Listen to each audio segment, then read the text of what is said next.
What are some things you'd only know by growing up poor? 1. How to keep a 7-year-old from knowing she's poor. My mom used to take my brother and me to the soup kitchen every week to volunteer. We must always be kind to those less fortunate, she'd say. Then afterward, she'd say, "Oh, it's so late, and I don't feel like cooking. Let's just eat here while we're here." I had no idea we were there because we couldn't afford dinner. 2. You go to bed early to avoid feeling hungry. 3. When someone breaks into your house but doesn't take anything. It happened once, and I still find it funny. 4. At every restaurant, you know the cheapest thing on the menu, even when someone else is paying. You're programmed to pick the cheapest option. My friend's mom once said, "You sure like hot dogs, that's all you ever order." She had no idea why. 5.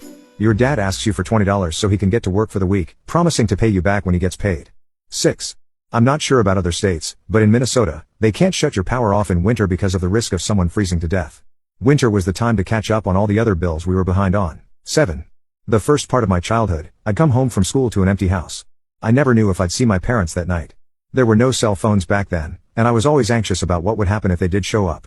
So, I started walking to the library every day after school and staying until it closed just to avoid the anxiety. One of the librarians noticed me and took a liking to me. I think she saw something of herself in me. Gradually, we got to know each other. I noticed more books and my favorite genres started appearing on the shelves. One night, I went to McDonald's after the library closed. I was a quarter short for a hamburger, and she saw me asking people for change. Embarrassed, I tried to hide from her after